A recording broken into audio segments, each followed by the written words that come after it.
16వ అధ్యాయము 16వ అధ్యాయము ధనవంతుడు 19వ వచనం చదవండి.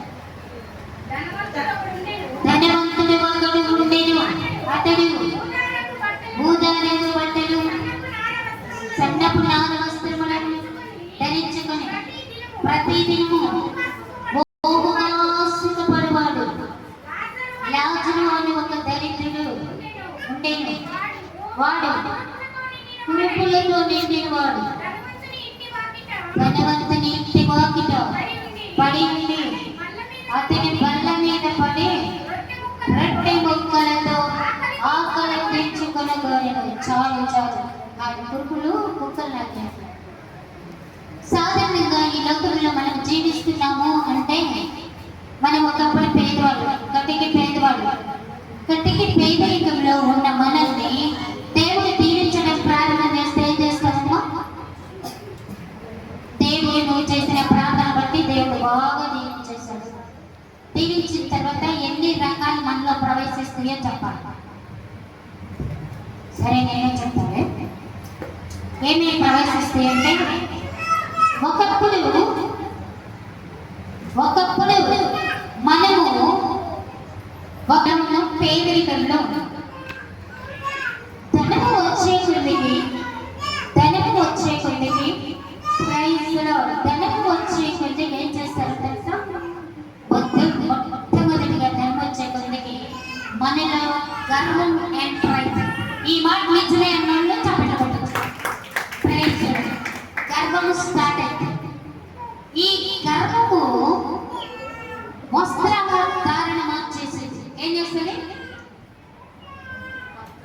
వస్త్రధారణ మార్చేసింది. తర్వాత బంధుమిత్రులకు దూరం పెట్టేస్తారు. తర్వాత ఒకవేళ నీ తమ్ముడు కానీ నీ అన్న కానీ పేదోడనుకో, వాడెవరో నాకు తెలియదు. తర్వాత నీ తండ్రి అసలే కనపడదు. ఎందుకంటే ధనముతో నీ కళ్ళు పొరలు కమ్ముకొని పోయి. అయితే ఈయన కూడా చేస్తుంది అదే. గొప్ప ధనవంతుడు ఏం చేస్తున్నాడు? సన్నపు నార వస్త్రములను ధరించుకొని మంచి తిండి తింటూ బహుగా సుఖపడుతూ జీవించడం ప్రారంభం చేశాడు. అలాగే అక్కడ లాజరు కూడా కనిపిస్తున్నాడు. తన కురుపుల వ్యాధితో నిండిపోయిన వాడిగా ఉన్నాడు.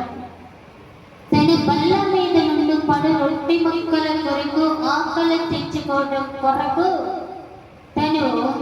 తన బల్ల ఎత్తునే ఉన్నారని బైబిల్ గ్రంథంలో రాయబడి ఉంది. మరి అంత గొప్ప ధనవంతుడు మరి లోపలికి వచ్చి ఆ బల్ల మీద కూర్చోగలడా? కూర్చోలేడు. ఎందుకని? ఉన్న వాళ్ళ గృహాల్లో అంత తేలిక లోపలికి వెళ్తామో వెళ్ళాం. చూడండి, అక్కడ ఆ ధనవంతుడు